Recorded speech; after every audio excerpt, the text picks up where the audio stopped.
Hello guys, welcome back to my YouTube channel. പുതിയൊരു വീഡിയോയിലേക്ക് എല്ലാവർക്കും ഒരിക്കൽ കൂടി സ്വാഗതം. ഞാനിപ്പോൾ ഉള്ളത് വയനാട്ടിലാണ്. അപ്പോൾ വയനാട് ജില്ലയിൽ അധികം ആരാലും ശ്രദ്ധിക്കപ്പെടാതെ പോയിട്ടുള്ളൊരു പാവം പിടിച്ചൊരു തടാകത്തിലേക്കാണ് ഇന്നത്തെ എൻ്റെ യാത്ര. വയനാട്ടിൽ നമ്മുടെ ബാണാസുര സാഗർ ഡാമിൽ നിന്നും കേവലം 3 കിലോമീറ്റർ ദൂരത്തായി തരിയോട് എന്ന് പറയുന്ന ഒരു സ്ഥലത്താണ് ഈ ഒരു തടാകം സ്ഥിതി ചെയ്യുന്നത്. ആദ്യകാലത്ത് അത്ര കണ്ട് ഭംഗിയൊന്നുമില്ലാത്ത ഇവിടം പൂക്കോട് തടാകത്തിന്റെ പ്രഭയിൽ ഒരു പക്ഷേ ആരാലും ശ്രദ്ധിക്കപ്പെടാതെ പോയി എന്ന് വേണം കരുതാൻ. എന്നാൽ ഇന്നത്തെ സ്ഥിതി അതൊന്നുമല്ല കേട്ടോ. ടിക്കറ്റ് എടുത്ത് ഉള്ളിൽ കയറിയ സമയത്ത് ഞാൻ കണ്ട കാഴ്ചകളാണ് നിങ്ങൾക്ക് മുമ്പിൽ കാണാൻ സാധിക്കുന്നത്. ഒരു രക്ഷയില്ലെന്ന് പറഞ്ഞാൽ ഒരു രക്ഷയില്ലാത്ത സ്ഥലം തന്നെയാണ്. വളരെ ഭംഗിയായിട്ട് ടൂറിസം ഡിപ്പാർട്ട്മെന്റ് ഇത് മെയിൻറ്റെയിൻ ചെയ്ത് റീകൺസ്ട്രക്ട് ചെയ്ത് എടുത്തിരിക്കുന്ന വളരെ മനോഹരമായിട്ടുള്ളൊരു തടാകവും തടാകത്തിന്റെ പരിസരങ്ങളുമാണ് ഇവിടെ എനിക്ക് കാണാൻ സാധിച്ചിട്ടുള്ളത്.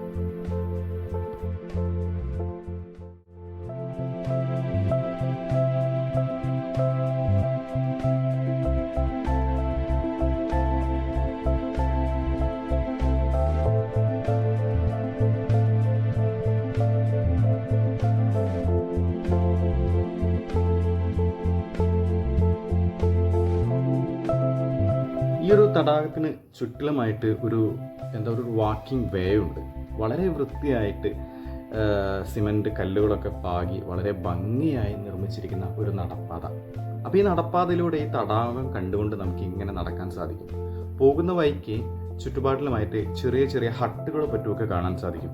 ഒരു പക്ഷേ ഇത് താമസിക്കാൻ വേണ്ടി കൊടുക്കുന്നതാവാം, അല്ലെങ്കിൽ നിർമ്മാണം നടന്നുകൊണ്ടിരിക്കുന്നതാവാം. എന്തു തന്നെയാണെങ്കിലും വളരെ മനോഹരമായിട്ട് നമുക്ക് കാണാൻ സാധിക്കുന്ന ഒരു ഹട്ടുകളും കാര്യങ്ങളൊക്കെയാണ്.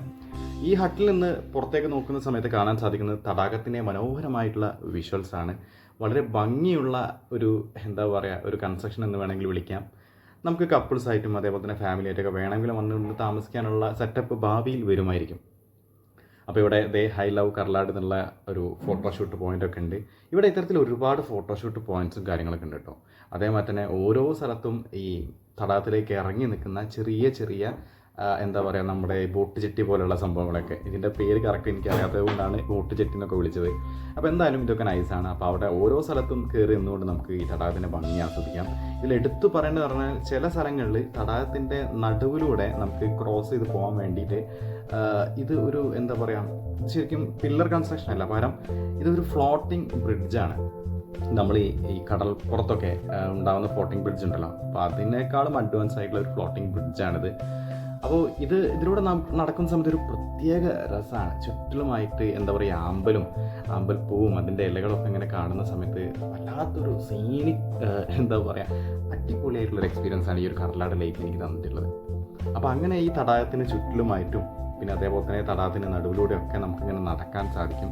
വളരെ തണുപ്പുള്ള ഒരു അന്തരീക്ഷം തന്നെയാണ്. ചുറ്റിലും മരങ്ങളാണ്, നല്ല പ്രകൃതി ഭംഗിയാണ് ഇവിടെ. അടിപൊളി എന്ന് വേണമെങ്കിൽ ഒറ്റ വാക്കിൽ എനിക്ക് പറയാൻ സാധിക്കും. അതേപോലെ തന്നെ നമുക്കിവിടെ ഇരിക്കാനുള്ള ഒരുപാട് ബെഞ്ചുകളും കാര്യങ്ങളൊക്കെ ഉണ്ട്. ഇതൊക്കെ അവർ പ്ലേസ് ചെയ്തിരിക്കുന്നത് ഇത്തരത്തിലുള്ള ചെറിയ ചെറിയ കുറ്റിക്കാടുകൾക്ക് ഇടയിലൊക്കെ ആയിട്ടാണ്. അതുകൊണ്ട് തന്നെ നല്ല തണുപ്പുള്ള രീതിയിൽ നമുക്ക് ഇവിടെ ഇരുന്ന് ഒരുപാട് നേരം നമ്മുടെ മൈൻഡൊക്കെ റിഫ്രഷ് ചെയ്യാൻ പറ്റുന്ന രീതിയിലുള്ള ഒരു കൺസ്ട്രക്ഷൻ അല്ലെങ്കിൽ ഒരു സെറ്റപ്പ് എന്ന് വിളിക്കാം. അപ്പോൾ പണ്ട് ഇങ്ങനെയൊന്നല്ല എന്നാണ് ഞാൻ കേട്ടിട്ടുള്ളത്. പണ്ട് ഈ ഒരു തടാകം മാത്രമായിരുന്നു അത്ര. അപ്പോൾ ആ സമയത്ത് ഇവിടെയൊക്കെ ആളുകളൊക്കെ കുറവായിരുന്നു. അന്ന് പൂക്കോട് തടാകമാണ് അടിപൊളി. പൂക്കോട് തടാകം വളരെ ഫേമസ് ആയിട്ടുള്ള എല്ലാവരും അറിയുന്ന തടാകമാണ്. പക്ഷേ ഇത് അത്ര അങ്ങോട്ട് ഫേമസ് ആയിട്ടായിരുന്നു. ഈ അടുത്ത കാലത്തായിട്ടാണ് ഇതിൻ്റെ ഈ റീകൺസ്ട്രക്ഷൻ നടത്തുകയും ഇത് വളരെ നല്ല രീതിയിൽ ആൾക്കാർക്ക് വേണ്ടി തുറന്നു കൊടുക്കുകയും ചെയ്തിട്ടുള്ളത്. അപ്പോൾ അതുകൊണ്ട് തന്നെ ഇപ്പം കർലാട് ലേക്ക് എന്ന് പറയുന്നത് അടിപൊളിയാണ്. ഉള്ള നിർമ്മിതികൾ അവർ വേണ്ട രീതിയിൽ പ്രകൃതിയോട് ഇണങ്ങി തന്നെ അവർ നിർമ്മിച്ചിട്ടുണ്ട്.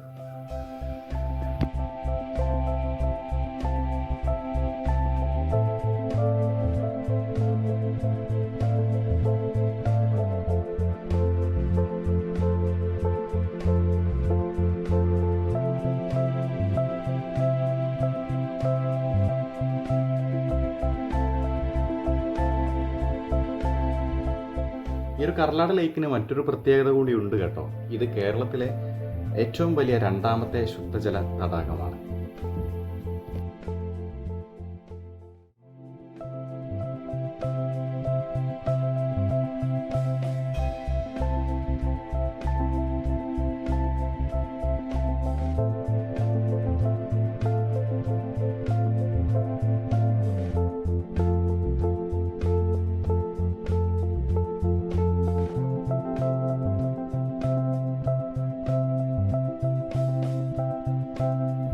ഒരു ഫ്ലോട്ടിംഗ് നടപ്പാതയിലൂടെ ഇങ്ങനെ നടന്നു പോകുന്ന സമയത്ത് ഇതിൻ്റെ എൻഡിലേക്ക് എത്താൻ നേരത്ത് വളരെ ഭംഗിയുള്ള ഒരു ഏരിയ എത്തിയിട്ടുണ്ട്. അപ്പോൾ ഇവിടുന്ന് നമ്മൾ തിരിച്ചു പോരണം. അപ്പോൾ ഈ ഏരിയനെ കുറിച്ച് പറയുകയാണെങ്കിൽ ഇതിൻ്റെ എൻഡാണ്.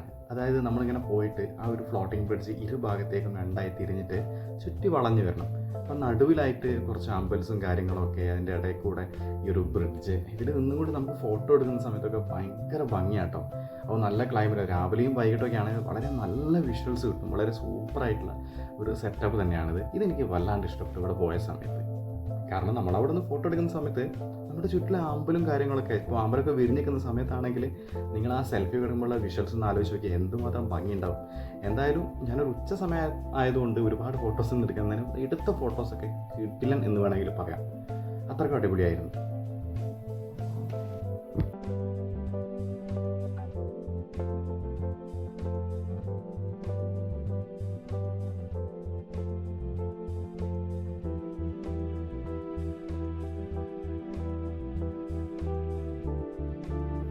പിന്നെ ഇവിടുത്തെ മറ്റൊരു പ്രത്യേകതയായിട്ട് പറയാനുള്ളത്, എല്ലാ തടാകങ്ങളിലും ഉള്ള പോലെ തന്നെ ഇവിടെ ബോട്ടിംഗ് ഉണ്ട്. ബോട്ടിംഗ് അവൈലബിൾ ആണ്.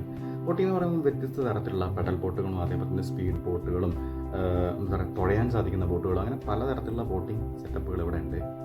നമ്മുടെ തൊട്ട് മുമ്പിലായിട്ട് രണ്ട് ബോട്ടുകൾ വരുന്നുണ്ട്. ഒന്ന് പെഡൽ ബോട്ടും ഒന്ന് തുഴയുന്ന ബോട്ടുമാണ്.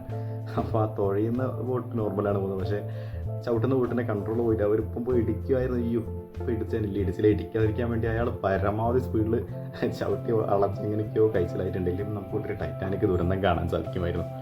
ഇങ്ങനെ ചുമ്മാ പറഞ്ഞാണ്.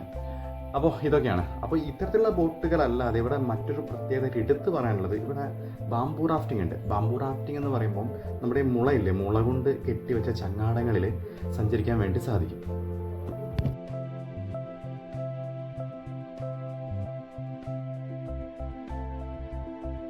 ഇനി അടുത്തതായിട്ട് എനിക്കിവിടെ ഇഷ്ടപ്പെട്ട മറ്റൊരു കാര്യം എന്ന് പറയുന്നത് ഇവിടുത്തെ ആക്ടിവിറ്റീസാണ്. അതിപ്പം കുട്ടികൾക്കാണെങ്കിലും മുതിർന്നവർക്കാണെങ്കിലും ഒരുപാട് ചെയ്യാൻ പറ്റുന്ന ഒരുപാട് ആക്ടിവിറ്റീസ് ഇവിടെ ഉണ്ട്. കുട്ടികൾക്കാണെങ്കിലും ഒരു കിഡ്സ് പാർക്ക് ഉണ്ട്. അതേപോലെ തന്നെ മുതിർന്നവർക്കാണെങ്കിൽ സിപ്പ് ലൈൻ, റോപ്പ് ക്ലൈമ്പിംഗ് എന്നീ അഡ്വഞ്ചർ ആക്ടിവിറ്റീസും ഇവിടെ ഉണ്ട്. ഇവിടുത്തെ സിപ്പ് ലൈൻ ഏകദേശം 250 മീറ്റർ ലെങ്ത് ഉള്ള ഒരു ലോങ്ങസ്റ്റ് സിപ്പ് ലൈൻ തന്നെയാണ്. ഇത് പോകുന്നത് തടാകത്തിന് കുറുകെ കൂടിയാണ്. അതുകൊണ്ട് തടാകത്തിൻ്റെ ഒരു ഏരിയൽ വ്യൂ കണ്ടുകൊണ്ട് നമുക്ക് സിപ്പ് ലൈനിൽ സഞ്ചരിക്കാൻ വേണ്ടി സാധിക്കും. അപ്പോൾ ഇതൊക്കെയാണ് ഈ ഒരു കർലാട് ലേക്കിൻ്റെ വിശേഷങ്ങളും മറ്റും പറയുന്നത്. എന്തുകൊണ്ട് ഇത്രയും കാലം ഞാനിവിടെ വരാൻ വൈകിപ്പോയി എന്നാണ് ഇപ്പം ഞാൻ ആലോചിക്കുന്നത്. അപ്പോൾ നിങ്ങൾ ഈ ഒരു സ്ഥലം, ഈ ഒരു കർലാട് ലേക്ക് നിങ്ങൾ കണ്ടിട്ടില്ല എങ്കിൽ തീർച്ചയായിട്ടും വന്ന് കാണുക. വയനാട്ടിൽ മസ്റ്റ് വിസിറ്റായിട്ട് കാണേണ്ട ഒരു സംഭവം തന്നെയാണ്, ഒരു സ്ഥലം തന്നെയാണ് ഈ ഒരു കർലാട് ലേക്ക്. അപ്പോൾ thank you for watching this video. It's me yours Shyam Vishwas. അതായത് ഒരു സെക്കൻഡ്, അപ്പോൾ വീഡിയോ ഇഷ്ടപ്പെട്ടിട്ടുണ്ടെങ്കിൽ ലൈക്ക് ചെയ്യാനും അതോടൊപ്പം തന്നെ ചാനൽ സബ്സ്ക്രൈബ് ചെയ്യാനും മറക്കല്ലേട്ടാ.